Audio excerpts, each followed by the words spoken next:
everybody. Welcome to Campus Comics Cast, coming to you from Carbondale, Illinois, with special guests from the Campus Comics crew. And now, here's your host, the man with the previews in hand, Mike No.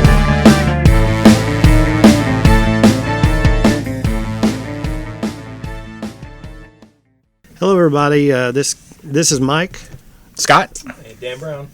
With the Campus Comics Cast, and as you may be aware of, some of our other podcasts we've seen, whenever we go work a local con, Scott has a little portable recorder that he takes and tries to ask just a few basic questions of whatever artist guests are there, or creator guests, artists and writers, and we try to put those up just as little bonus podcasts. And as you know, or have hopefully been able to tell, we try to keep a non-explicit podcast going on, so it's good for everybody. With that in mind, we do want to give the creators that we talk to, the freedom to say what they want during the course of these interviews, and and sometimes it just doesn't go, kind of try to keep with that. So rather than kind of spoil the spirit of what what they were trying to convey. We just wanted to present this next podcast as, there is some, political overtones, and there is some language that you'll hear will be muted throughout it, but we still wanted to air the, so you get the intent of the interview. So, yes, I mean, Trevor Von Eeden has a long history in comic books, and him being the first black artist at DC, a lot of what he has to say is very important, and quite frankly, he went through a lot, and he deserves the ability to get his story out there. Absolutely. Through social media. So again, I told him in advance, and this is probably the one thing that I want to make sure that gets out there, is I told him in advance that we did have a non-explicit podcast, and you can hear him still in the interview. You'll hear him in the interview, apologize or kind of change his words or cut a word halfway off. So I don't feel bad about us, basically. But I didn't want us to go in and put in like a silly sound in place of profanity, because I think that would take away from the message that he is delivering. And what he has to say is important. It's important to him. It's important to hear. Yeah, we can say the silly sound effects for when I screw up. Yeah, that's a ticking time bomb. Yeah, right. Most of our interviews are very I don't know if simple is the right word for that, but I mean we're asking questions about creators and influence and favorite comics and stuff like that, and most of those interviews are 12 to 18 minutes. I think previously was the longest one. Well, this interview clocks in at about 50 minutes.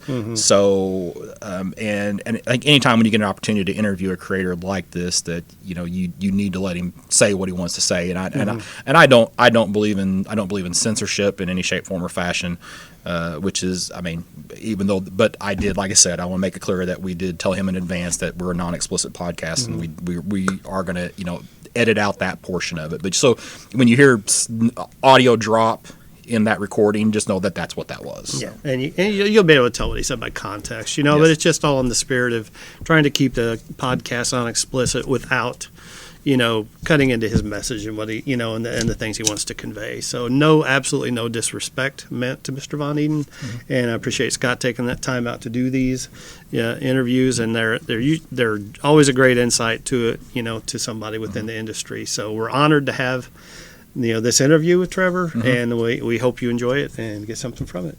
Yeah, and I think it's important to let people know, too, that we discussed this. This wasn't just a haphazard 5-minute decision. We all listened to the podcast, and we all discussed how to proceed with this. And I'm really happy with the solution we've come up with. I think it's important that, his story gets out there, and I think this will allow it to be, available to more people when you get down to it. Right. And kind of get that story out there.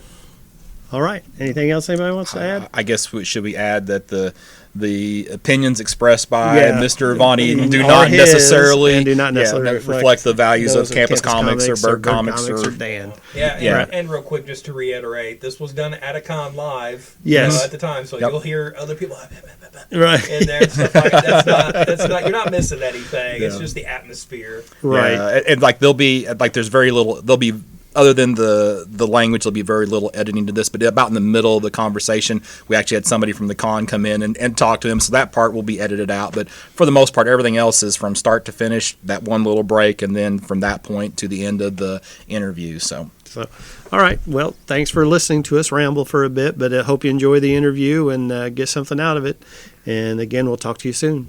So this is Scott Reed here for Campus Comics Cast. I am here with Trevor Von Eeden at Saluki Comic Con. It's September 29th, 2018. September 30th. You're right. It is September 30th. Oh, my days are running together. So, and it's a pleasure to be here with you. So how has your convention been? It's a pleasure for me, too. Right, good deal. So have you had a good time here in Carbondale? From when I got here on Friday up to now, it's been wonderful. I actually learned something. I learned what a Saluki is. I had no idea. And the thing is, I'm a huge student of the Egyptian culture, ancient Egypt. My next book is going to be about ancient Egypt, as a matter of fact. So I've studied the culture, and I had no idea what a Saluki was. It's a dog. It's a dog from ancient Egypt. So that was the first thing I took with me, and it's a cute dog. But ever since I got here, the people here have just been so wonderful. Just been so nice. I mean, the campus, SIU campus, is gorgeous. Right. I want to start coming to school here. But more importantly, the people that I've met here have just been really, really awesome. Just intelligent and nice. Okay. So do you happen to remember the first comic book that you ever read, or at least your first comic book related memory? Yep. I was 8 years old. I come from South America. I come from Guyana, South America, which is the only country in South America that spoke English. Now, I was also told by my dad that Guyana was, I don't know if it still is, was one of the probably the second poorest country in the Western Hemisphere, like right behind Haiti. Mm-hmm. So the environment I grew up in was very rural, very country. Maybe that's one of the reasons I like this area, because there's so many trees. Yes. New York is just all concrete and buildings. We have Thompson Wood just right out the back of where we're sitting right now. So the SIU campus is like a sprawling ground. You can walk around. I went to Columbia University, and that's like a little regimented thing. It's how many square blocks it is? I don't even know. It's just like one little grid. But I come to a campus here, and it's like you can walk around, and there are trees, and there are lanes, and there are lakes. Anyways, I'm digressing. But wait, what was the question you asked me? Your first comic book experience. Okay. Yeah. So in Guyana, when I was growing up, because I came to America when I was 11, we had no television. The movies you're only allowed to sit through once. If you miss the beginning, you got to pay again. Yeah. Here in America, you can sit through movies all day. Right. Here in America, you have movies in your home, color television. Mm-hmm. So when I came to this country, before I came to this country, my only exposure with comic books were the few comics that I managed to read. Right. That I managed to get my hands on. Interestingly enough, they're mostly Jack Kirby comics. I remember the first ones I read: Rawhide Kid, Sergeant Fury and his Howling Commandos, Thor, The Avengers, Fantastic Four, I believe. That was about it, but these were mostly Jack Kirby comics. Anyway, the thing is, ever since I was 8 years old, just as far back as I can remember, I've always loved comics. I'm an A student. I mean, school is not a problem. Right. But comics were such a wonderful escape. Mm-hmm. They were a literary world for me. It's like I don't mean escape from the responsibility of being intelligent. Right. Just an escape from the dullness of our ordinary life. It's like here is a product of pure imagination. So what happened is answering the question, my first memory of comics were those Jack Kirby comics that I read. Then I came to America, and I was in junior high school. I met a guy named Albert Simonson, very tall guy, about 6 feet tall. I'm like 5'4", and he was kind of like a wallflower.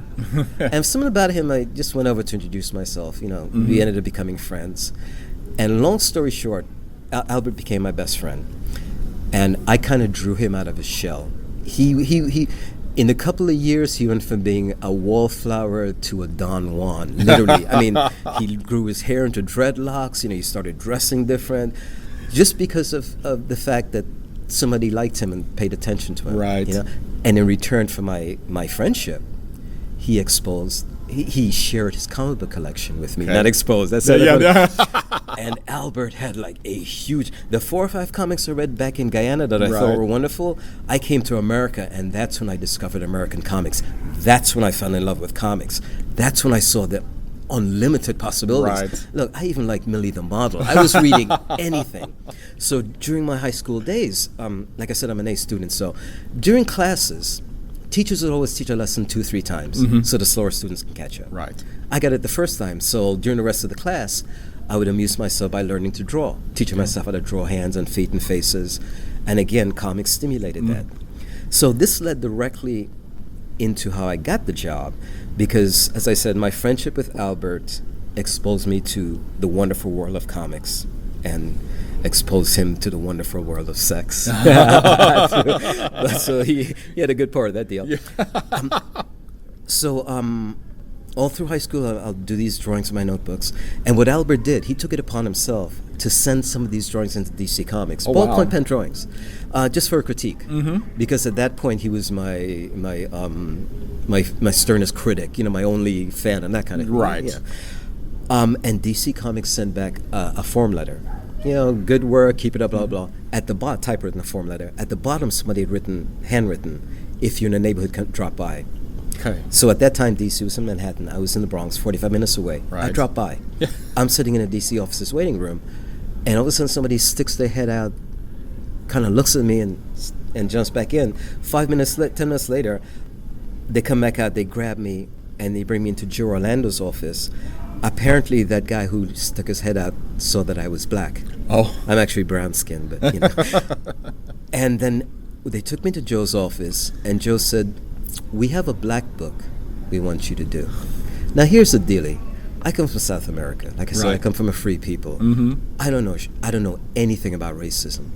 When he said, "We have a black book for you to do," I'm 16 years old. I'm like, I'm picturing a book with all black pages. I'm like, do I draw it in white ink? How does that work? And that's when he explained, we create our first black superhero. Okay. And, the fact that you're a good artist and you're black, we want you to join the crowd, pretty much. So literally, at this point, I'm 16 going on 17. I'm a freshman in Columbia University. Okay. Because in British Guiana, we have a different school system. I left there when I was about 10 going on 11. I was in college there. Oh, wow. So when I came here, I had to go back to junior high school and then high school. And then I went to Columbia College. So when I was 16, I was at Columbia in the pre-med course, because my entire family are all doctors and nurses. All right? So this happened. I'm a freshman in college. DC saw me through Albert. And they literally, not after I saw Joe Orlando, but about a week after that, they called me into the offices, and I forget who it was, some big management, and they literally said, "Trevor, we want you to quit school and work for us full time." Okay. Now, they told this to me, a 16-year-old kid. They did not ask my parents about this, and in retrospect, that was very disrespectful. But at the time, you're 16. Would you like to quit school and draw comics? I'm like, let me think about that. Yes. Of course. So I went home and I told my mom, this is what I want to do. I have a great mom, because she said, okay. To this day, she doesn't approve, but she lets me do what I think is best, because I'm an honest man and I don't cheat. For instance, when I was 9 years old, we used to go to church every Sunday. When I was 9 years old, I said, "Mom, I'm not going back to church." And she looked at me, "Why?" I said, "Because first of all, God is within you. You don't need to go to church to find God." And she looked at me very seriously. She said, "Okay." The second reason is because of the hypocrisy. You go to church every Sunday, and it's just a reason for people to dress up and impress each other. That's not church. Right. So my mother already at least had that basic respect for my intelligence. So when I said, "I'm leaving church at 9 years old," why? Because God is within you. All right, you can go. Yes. Right? So when I want to become a comic book artist, they gave me they gave me the opportunity to make history. Right. Yes. So in that context, she let me do what I did. Okay, so I became DC Comics' first black artist, the youngest artist ever hired, and I co-created Black Lightning. Yes. See, and again, this all goes back to my befriending Albert, bringing him out of the shell, him introduced me to the comics, and then him sending my work in for them to approach me. And I guess I just realized, like, whenever I introduced, we didn't talk about all the books that you were involved in. So you're, as you mentioned, co-creator of Black Lightning. You worked on Batman. You worked on a series called Thriller, and then of course you're as writer and artist on the book about Jack Johnson, the original Johnson. So your line of work is pretty extensive and has gone on for a long time, both the DC and other publishers. Spider-Woman at Marvel. I did Spider-Woman, Power Fist, Power Man, Iron Fist, and a couple other things, Marvel Fanfare. But I want to tell you, my Jack Kirby story, because I met Jack Kirby once. Oh my gosh! Okay, yes. When I was 12 years old, it was 1972, before I became a comic book artist. I got to this country in 71 or 70. Anyway, so 1972, I'm like 12, go to my first comic convention. As I said, the first comics I read were Jack Kirby comics, which I didn't realize at the time. This is all in retrospect. So I remember distinctly, he had his work arrayed from left to right, from like the Dick Ayers era to the Mike Royer era. Right. So, and at that point, I'm like 3 feet high, so the table was eye level to me. And I remember to this day just going from left to right, looking at the pieces, one at the other. Then I got to the end of the table, and I was just so, I don't know who this guy was, but it was so astounding to see the quality of his work during the Dick Ayers era and the inventive genius of that work as it developed towards the Mike Royer era. Mike Royer era. So when I got to the end, I just had to go back to the beginning. And when I got to the end the second time, I just looked up to see who did this. Right. And to this day, Scott, I remember I saw the kindest pair of eyes with the darkest circles underneath them and the most bemused smile. You know how Jack Kirby has that secret smile? Right. Yes, I've seen it. And I remember the face to this day because now I know who he is, but at the time it's like, I'm just looking at him, who is this guy?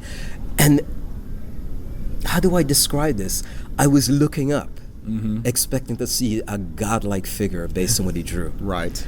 And I saw this, just such a nice, as I said, the kindest pair of eyes I'd ever seen in my life. And the guy, he actually, it seems to me that he came from behind his table, but he probably didn't. But I remember Jack Kirby said, "What's your name?" And I said, "Trevor."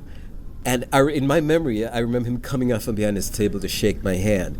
But the thing is, he asked me my name, he shook my hand. It's like he recognized me, right?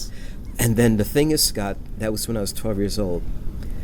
The next thing I remember was when I was 16, becoming a professional comic artist. I have no memory from between when I first met Jack and when I became a comic artist. And here's the reason. Because when I became a comic artist, I was like 16, 17. Didn't know anything about comics. Everything was new. Now I'm 59, right? Right. During that time, the more I learned about the business, the more I learned about the art of comics, the more I learned about the heroes in comics, the different artists, the more I learned about who Jack Kirby was. I'm like, first of all, this is the guy whose comics I first started reading. Right. This is the guy I met when I was 12. And it's like that day, that moment, it just grew proportionally larger and larger. The more of a comics professional I became, the more of a comics artist I became, the more I realized who Jack was. I was like, I actually met the King once. That's right, yeah. So literally, I have no memory in my life from meeting the King and my career. It's like nothing happened between those 4 years. So I just wanted to mention that's my Jack Kirby story, and it's never left me. So you may have just answered this question, but so who would you credit as the biggest influence on your comic book career then? On my career? On your career overall. So either from how you know, I kind of like you have your own style. You're not copying other people's styles, but well, I started by copying every other style. I mean, Yeah. you start by copying your idols, but then it comes to the point where you've got to express yourself. Exactly. Right? So the first 5 years when I was drawing comics, well, my idols were John Buscema, Kurt Swan, Jack Kirby, Neil Adams, and then later on John Romita, and a couple of others. I think those are the main ones. I also like Gene Colan. But anyhow, those are Kurt Swan. big Did I names. mention Kurt Swan? Yes, you did mention Kurt Okay, Swan. cool. Yes. The first 5 years of my career, I would when I get a script, I would filter it through the heroes in my head. I'm 16. I'm a comic book artist. I have no idea how to be a comic book artist. All I know about comic book artists are the artists that I've seen. So naturally, I filter my consciousness. I interpret the script through how I've seen other people do it. Right. When I came to the Batman Annual number 8, which is the job that made me famous, which is the job that was the first job where I expressed myself. Right. Where after 5 years in this business, I said, you know what? I'm going to read this script, and instead of trying to filter it through, in my imagination, what I think a comic book artist should be, my heroes, I'm just going to read this like as Trevor. And whatever pictures come to my head, I'm going to break my ass to put that picture on paper. Awesome. Excuse my language. You're fine. No, because that's fine. here's the thing. English is my first love. I taught myself to draw just to put on paper the images that English put in my head, the books that I read. Okay? So English, it was already my first love. Okay. Right? Art, it was just an expression of that. So, as co-creator of Black Lightning, and of course you did all the costume design and stuff for that, and now that show has transitioned over to really, for the first season, I thought was an outstanding TV show. Awesome. But what are your thoughts on the TV series? The TV series, the only problem I have with the TV series is that I'm not in it. No, I think it's awesome. I think it's absolutely great. The only reason I mentioned that I'm Black Lightning's co-creator to anyone is because I'm so proud of the show. Okay. I had nothing to do with the show. I'm Black Lightning's co-grandfather. There you go. I designed his original costume. When I drew Black Lightning, he was a bachelor and he was a school teacher. Mm-hmm. Now he's a father, a husband, a father too, and a principal. Yes. So my boy has grown up. I'm very proud. One thing I want to say about the show. Well, before I say this, I just want to make the statement that I love everything about the show. Okay. The music, the direction, the acting, the production. Yes. The script, everything. It's the best CW show of the DC superhero shows, I think. So. I can't say because I don't watch television, right. So this is the only TV show I've seen online. Okay. I don't have a television. I don't like being programmed. But the very first Black Lightning episode hooked me right away because it opens the first 5 or 10 minutes. There's a sequence where the principal, Jefferson Pierce, is relating to his students, like a call response kind of thing. Yes. And the thing is, who is the future? I'm paraphrasing because I don't remember the exact words, but who is the future? I am. Yes. How are we going to get there? By any means necessary. This resonated with me because I don't know if you know it, but the phrase "by any means necessary" is attributed to Malcolm X. Okay. Back in the -- when the Nation of Islam, back in the America, of course, was radically racist back then. The Nation of Islam had started. Malcolm X was famous as a black figure, a national black figure, who represented black people as being intelligent and self-dependent. Right. His whole thing was, to separate from the white racist society and be our own selves. Yes. So he was all about self-defense because, as you know, America's brutally racist, not just racist, all right? So Malcolm's whole advocacy was self-defense, self-sufficiency, independence, that kind of thing. So when he said, by any means necessary, for the past 60 years, the American culture, that saying has been perverted and twisted, and we have been led to believe that it meant violence. Right. In his day, it's like, oh, Malcolm X is calling for violence. By any means necessary. He's calling for black people to be violent, because, as you know, black people are all criminals. So my point is, for the 60 years, and when I say American culture, I mean black, white, red, yellow, all of us, not just black people. Because I got news for you folk. What the powers that be do to black people, they do to you. Yes. The reason they make black people conspicuous is that so you don't notice they're doing it to you too, Yeah. But anyhow, that aside. So the fact that the first episode of Black Lightning completely shattered that old program stereotype and replaced it with the original point, which is that by any means necessary. Why can that not mean education? Because that is the thing that is necessary. Right. You can do anything you want in a free country like America. You can do anything you see someone else do once you have the right knowledge. Right. As an artist, everything I've learned about being an artist, about developing as a human being as an artist, comes from that fact that anything I see, I can learn to do. Again, the reason that it's an advantage to me that I was not raised American, that I came from a different culture, is that I was not programmed from a young age to think in terms of inferior, superior, black, white. To me, it's all just human beings, and I'm just a smart human being, so I can recognize that. But yeah, that's the whole thing about Black Lightning. What he represents, he represents black people becoming educated, realizing the need for education. Yes. We live in a culture where black children call themselves without realizing what they're doing. They do that because they get rewarded by the music industry. Oh, the cool rap industry, we're all naked thugs and hoes and whatever. Right. This is the most disgusting thing I have ever come across. To have a young black child call himself by a term designed to make you inferior. Because the word nigger doesn't describe a black man of bad character. A nigger is a human being without a soul. A nigger is a human being without humanity. A nigger is a human being that's a piece of furniture. A nigger is what slave owners had.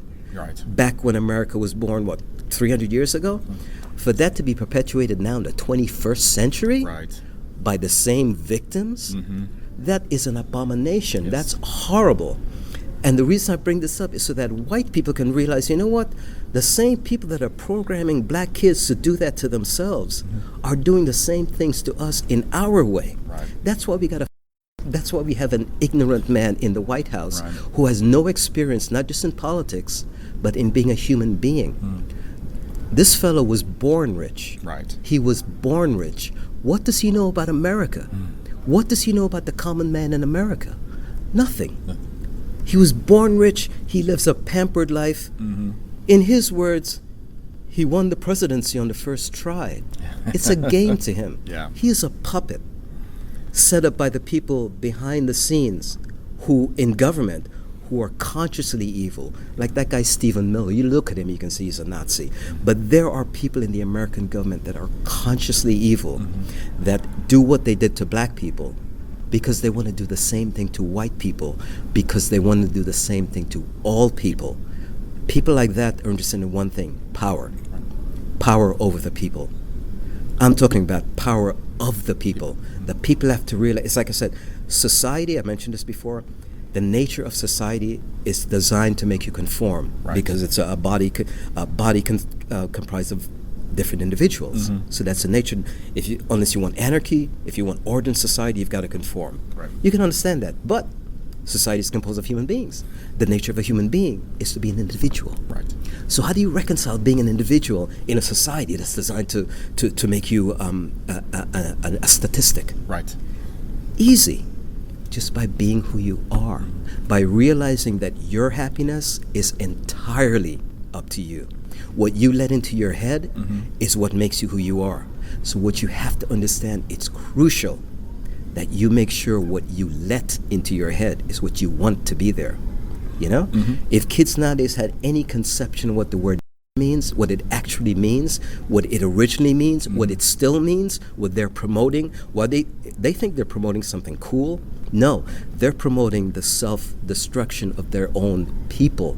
They're promoting self-hatred. There is no other nationality that calls themselves by a racial slur. There's no other nationality that makes money by making a racial slur popular. All right? I can't imagine calling a woman a bitch or a hoe because I have a mother and a sister. All right? But the thing is, the worst aspects of black people are being promoted to become popular by, again, the evil powers that be. Because look, the president, as I said, is a puppet, but he's not Putin's puppet. The puppet this ignorant man is a puppet of the evil within the American government. And again, the only way you can conquer any system designed to defeat you or defeat your spirit is to realize you have to realize your own power. You have to realize who you are. You have to realize, as I said, the nature of society is to make you conform. The nature of a human being is to be an individual. The nature of happiness. What is the nature of happiness? The nature of happiness is something you give to yourself. It's not something that's given to you. You know, life is material. Material for you to learn from, to grow, and to build your own future. But the one thing is you have to have a sense of who you are. So again, excuse my language here, but in a world of you can be a diamond. As an example, the movie industry. For decades, the most corrupt, evil, hypocritical, blah, blah, blah. I mean, the worst thing in the world. But everybody's got a movie that's changed their life. I can tell you things about the comics industry, the racism in the comics industry that would curl your hair. You're like, oh my God, those people are horrible. But everyone's got a comic book that has changed their life. So my point is, if you don't define yourself by the milieu that you're in, if you don't say, this is a rotten world, so I'll be a rotten person, if you conquer that by realizing that the world is not you. You don't have to reflect the world. So we had one of our listeners, a guy named Michael Atchison. He had this comment and this question for you. He said, Trevor Von Eeden stands out to me as having a realistic style in the early 80s that I put up there with Neil Adams, and his work on Batman Annual 8 is one of my favorites. I was in my teens and then started recognizing art as a make-or-break factor in a comic story. I would like to know what made him gravitate to the street-level characters, like Lightning Green or Batman. So I've had a similar question. That phrase, street-level characters, I've heard in a question before.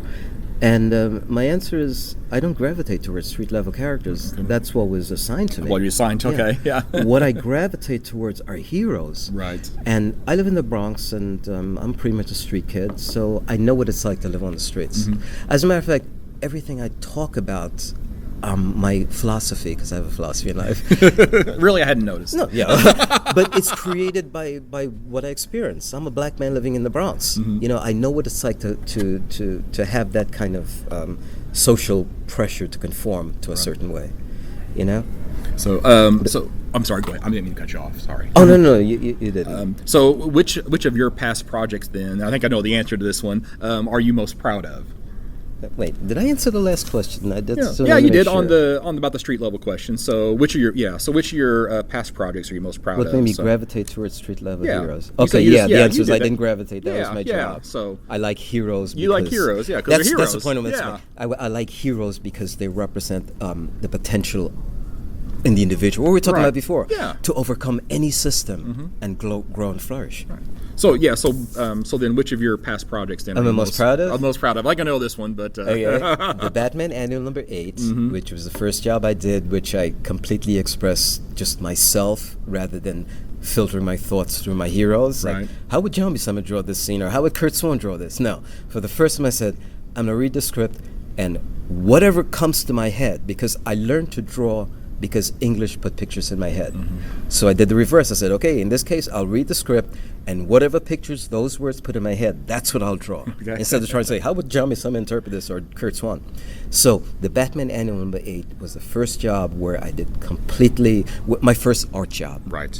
And I'll make this really quick. I did that job because the woman who colored it, Lynn Varley, who became Mrs. Frank Miller, I'd met her at Continuity Studios, Neil Adams Studios. Yes. Where I worked concurrent with my entire DC tenure, which kept me sane. The 25 years I worked for DC, I also worked for Continuity. But I make this quick. Lynn Farley was the top color artist at Continuity Associates. I brought her into the comic business to color the Batman Annual number 8. Okay. She was my girlfriend at the time. Oh. I drew, the thing is, and I no disparagement to Lynn, because this is in the past. When I met Lynn, she was hugely talented, Neil's top colorist. The woman had no self-esteem. I mean, the boyfriend she'd had dumped on her. You know, guys, instead of responding to a woman's talent by nurturing it, they get defensive, they're threatened. Right. So she was in that category. So the 3 years I spent with her, you know, as a couple, my whole thing was just to. It was like I was her cheerleader. It was never a mutual thing, you know? She was my girlfriend. I was not her boyfriend, and that she did not support me. Because my whole thing was to show her I fell in love with this woman, and I just had to show her own worth. Right. So I created the Batman Annual, literally, to show her, Lynn, this is the artist that I am. So when I tell you something about yourself, I know what I'm talking about. So I actually did that for her. Then, because she came into the comic business through the book, that's how she met Frank Miller. Okay. She ended up working at the Upstart Studio, working for Howie Chaykin, who shared that studio with Walt Simonson and Frank Miller. So that's how she met Frank. So you guys can thank me for that. There you go. No. Believe me, I love Frank's work. I love Frank from what I know of him. And what he and Lynn did to the industry makes me very proud. Yes. So I have no... what's that resentment? Right. And then, of course, I know you're really proud of, since you wrote and did the art on the original Johnson, which is a nice history about the second book. Jack I was going to say the Batman Annual is the first art job I ever did in this business, and it's still one of the best things I ever did. Thriller was the second thing I did that's notable. There was an ATC series, some of my best work and some of my worst work. Thriller number 5 was the last, in my opinion, the last good one. Okay. And Lynn did me the honor of coloring that, and Dick Giordano inked it. Okay. And the reason that Thriller is so sporadic is because, I'll tell you a really quick story. During Thriller number 2, we had a new editor come in, Alan Gold. Okay. And we had an editorial meeting. Me and the editor were invited to speak to the editor-in-chief. We get into the office, there's a desk, and there's one chair in front of the desk. And the guy says, sit down. I forget who it was. The guy's like, sit down, Trevor. I'm like, no, I'll stand, because I wasn't raised in a barn. I'm not going to stand while I don't care if it's a new guy. I don't have that kind of ego. It's like, that's my editor. Yes. We're collaborating. I'm not going to stand while he sits, all right? Scott, the guy, whoever was behind it, asked me this 3 times. Trevor, please sit down. No, I'm good. Please sit down. Each time more insistent than the last. So after the third request, Alan Gold New guy took it upon himself to break the ice. He slid into the chair with a big smile on his face. Boom! The chair landed right on the ground. The legs had been sawed off. Oh my gosh. To this day, I remember Alan Gold's, the expression on his face. He's sitting there on his ass with a big smile on his face, like, I feel stupid. Scott, that was the end of the interview. That was the end of the meeting. Oh my gosh. It wasn't like, let's get another chair and, no, that was it. The chair collapsed. Oh, sorry about that. They ushered us out. That was the end of the meeting. So I go back to my drawing table, and I'm drawing Thriller number 2, right? And it didn't hit me. It's like it seeped into my consciousness. At that point, everything I did for DC Comics was better than the last thing because the quality of my work came out of the excitement of being a comic book artist. Right.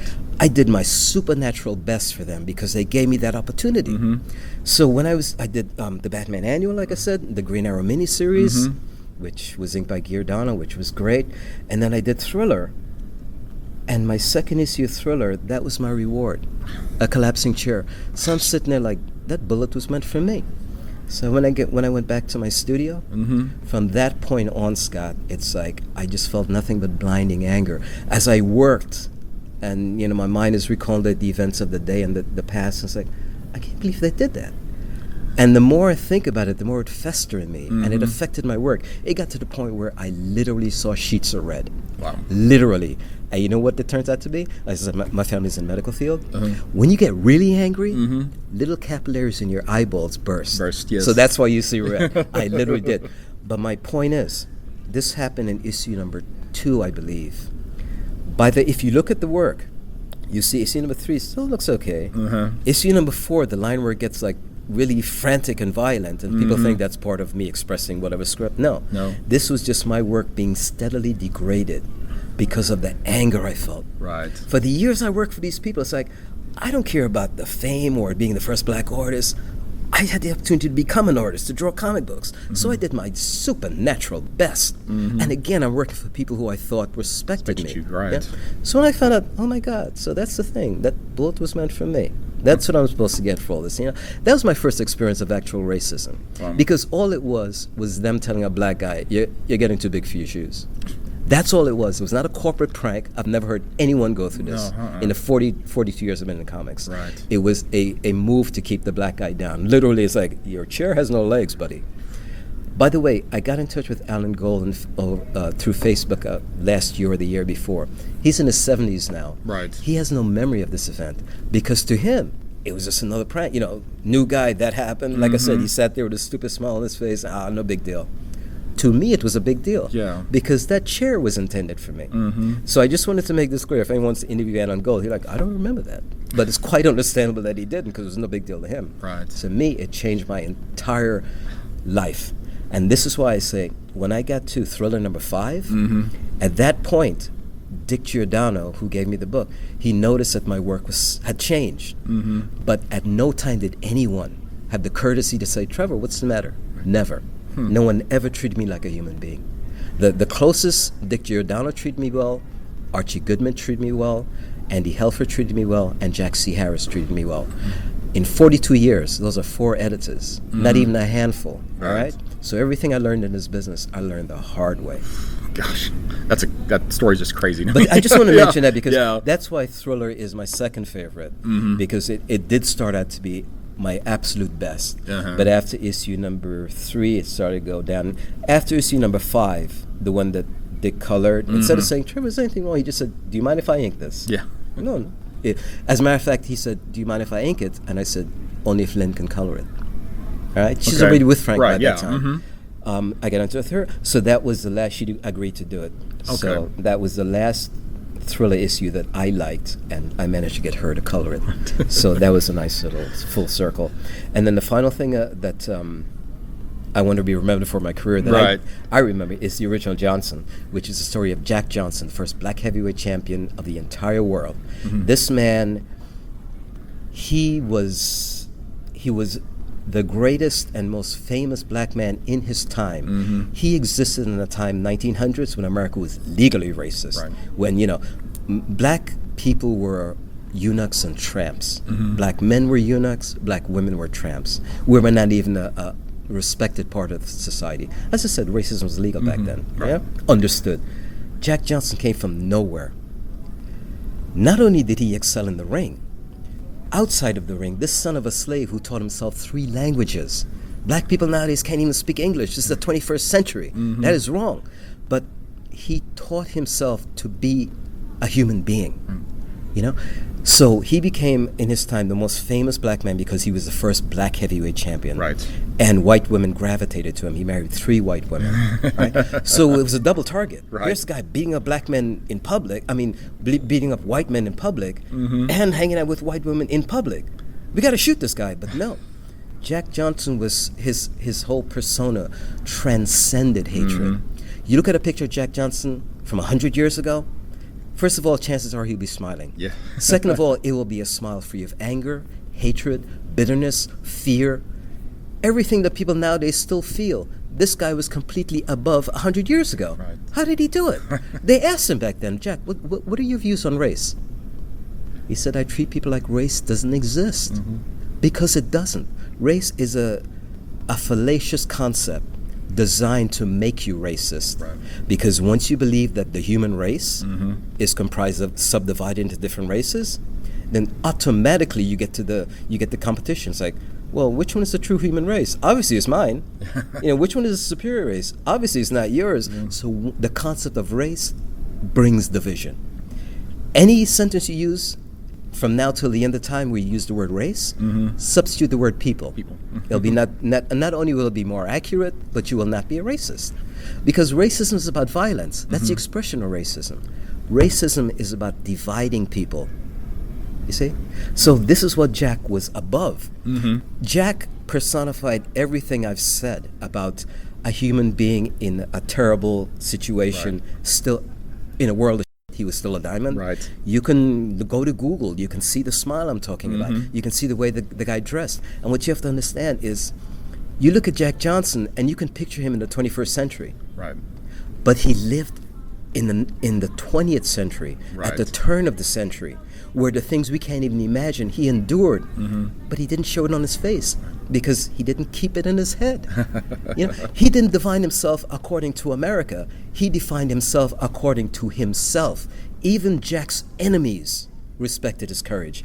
Even Jack's enemies respected the fact that this is a man who is who he wants to be. So the tribute that Jack enjoys to this day, and the reason I call my book The Original Johnson, is because despite his negative public image, the basic humanity of the American public recognized the greatness in the man. So this is why men call their private parts their Johnson. Right. The cojones, the balls, the source of... Because that man was the original Johnson. This is another thing. Black people don't know their own heroes. Right. This is a real person, only 100 years ago. So that's why I wrote my book, to show an example of someone who lived the words I'm speaking. As I said, I'm a philosopher. My art is an expression of my philosophy. My life is an expression of my philosophy. What I've learned about being a happy human being in an inhuman society, I learned from Jack Johnson, from reading. I already had that character. I was already searching. But when I decided to write the book, The Original Johnson. I decided in 1996, I started doing research. I started writing it in 2005, finished it in 2008. It took me 12 years. But it's like, everything I read about Jack, and everything I knew about myself, and everything I was learning about American society, this man represented that answer. But no one understood it because they couldn't see it. They weren't taught it. For the past 100 years, everything you know about Jack was reported by white people. Not only that, mostly white racist reporters. Right. Not only that, they didn't know how he did what he did.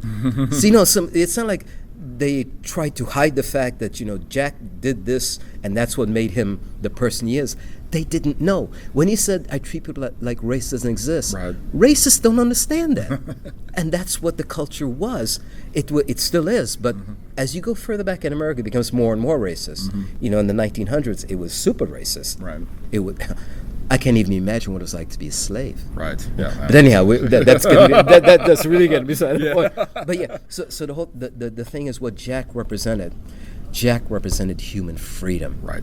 He represented every trampled on, every trodden upon, the poor huddled masses yearning to breathe free. Every decent human being in an indecent situation who has that ability to rise above it by maintaining his integrity and his self-respect. That's what Jack represented. He was the symbol of human freedom. He was not the symbol of black anything. You know, he just happened to be black. Let me share this with you. Okay. The reason I wrote about Jack Johnson, the last book I read after reading everything about him was his autobiography. Jack Johnson's a dandy, and dandy means player. Right. That was the time back then. The last sentence this guy wrote, and it's the 1900s, black man, you know? Black people aren't supposed to be smart. He wrote, as I look back on my life and I compare it to the lives of my contemporaries, I consider mine to have been a full life, and above all, a human life. Human. You read Jack Johnson's autobiography, it's about an inch and a half thick, big book, hardcover. I think he mentions being black or colored once or twice. Wow. I mean, the guy did not define himself that way. Yeah. You know? So that's my... I mentioned this before, I mentioned this to you off the record, but on the record, Geronimo, America's enemy back in the day. You know, the leader of the Apaches, the savage Redskins.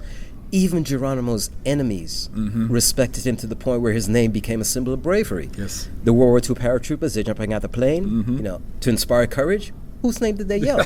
Geronimo. So, you see, the reason there's hope for the future, because as you look back on any culture, people were much crueler back then. They were much more ignorant. Right. You know? So even though nowadays it seems that people are still cruel and ignorant and stupid, there is still hope. Look, America was a land born of slavery. We overcame that. We were a land addicted to tobacco. You know, doctors used to smoke. Yes. How stupid is that? You know? You look back in the medieval days when they had Spanish Inquisition torture, they had public mutilations, public punishment. The further back you go in society, the crueler people have been. So the reason I bring that up is because if you are in a situation in the present day where everything seems so negative, where it seems like you're the only beacon of any kind of like positivity, and you need that fuel, and you don't get it, just remember the fact that what is now is not always going to be. And you do have the power to make it better. And it has been made better because it's been so much worse. Right. And the one thing people need to do in order to enjoy their lives in America is appreciate what they have. Instead of going around greedy and saying, well, I got this, but I want that, and he's got that, and I want some of that. You know, people are so programmed to acquire, keep up with the Joneses, impress the Joneses, surpass the Joneses. They're programmed to acquire. Nothing in America tells you to look within. Nothing in America tells you to look within, because what the powers that be, what they want Americans to be, are good consumers. Right. They could give a damn if you're a good human being or a good patriot, because America's owned by corporate people, and what they want is for you to be a good consumer.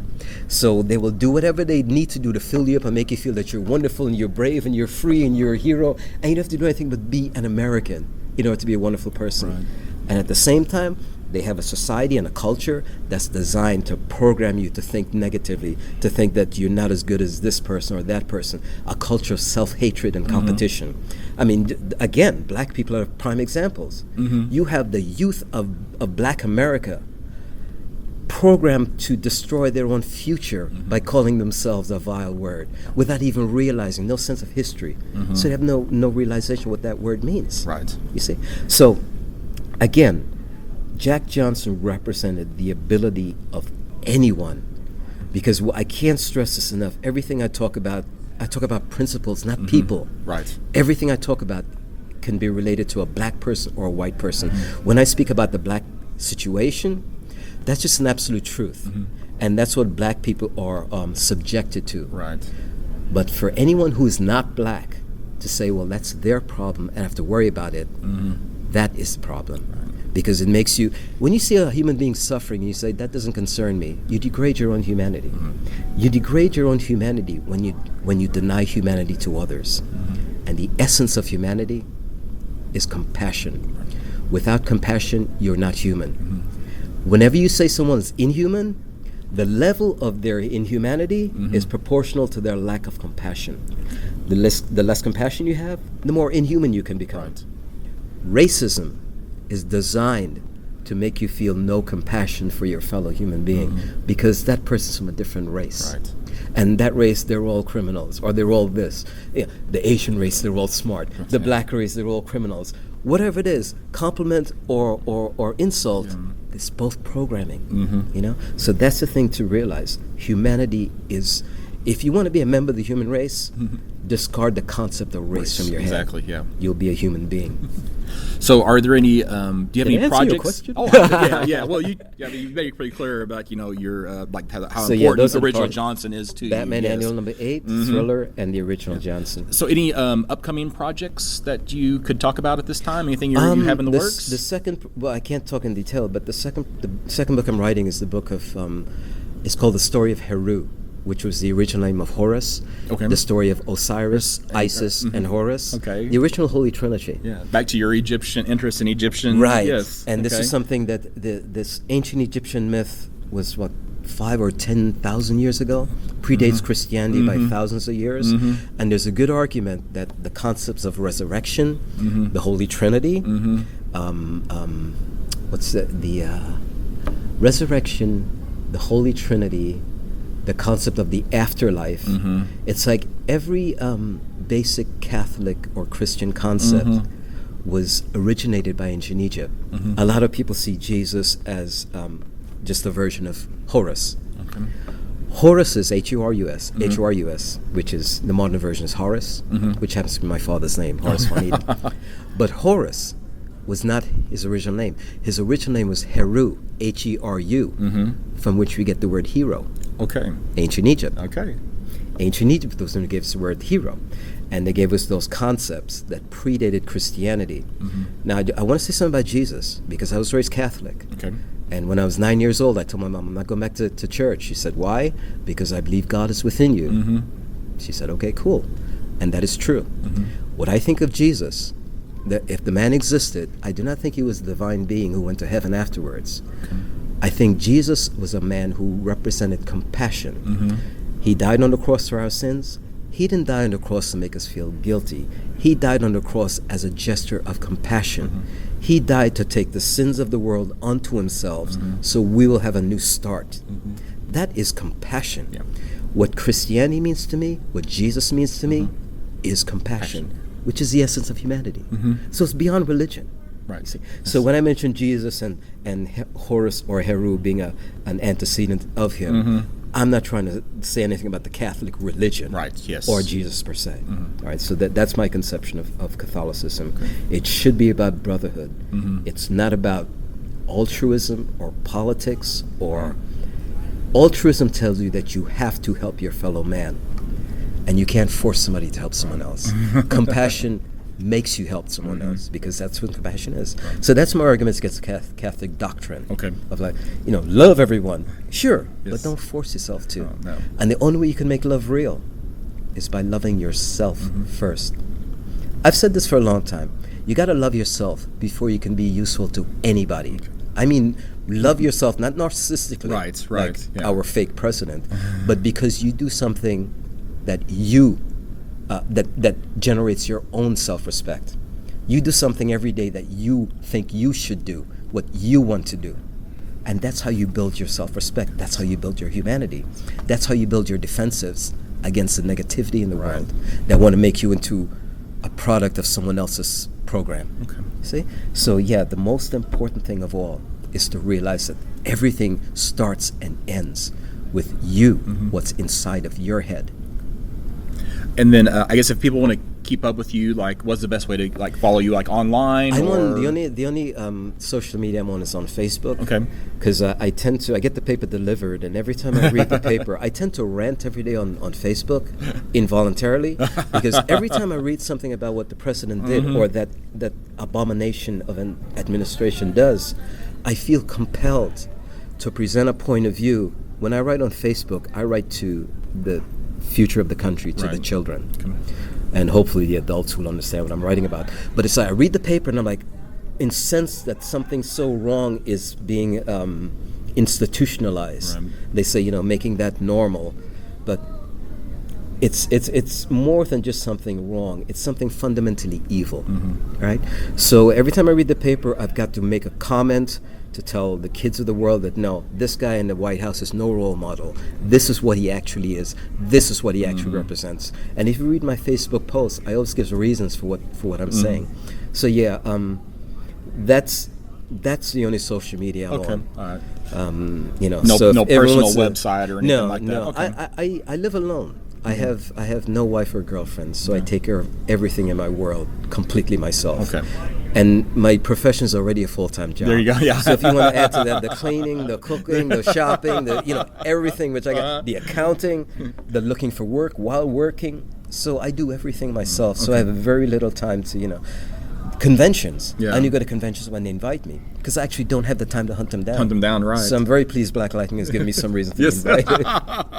All right, well, thank you so much for your time. It has been such a pleasure to talk to you and to, over the whole weekend, just see your work, and it's just been awesome. So thank you for asking. I appreciate your listening. All right, well, I thank know you I so run much. at the mouth, but thank you for asking me very much. Thank you. All righty.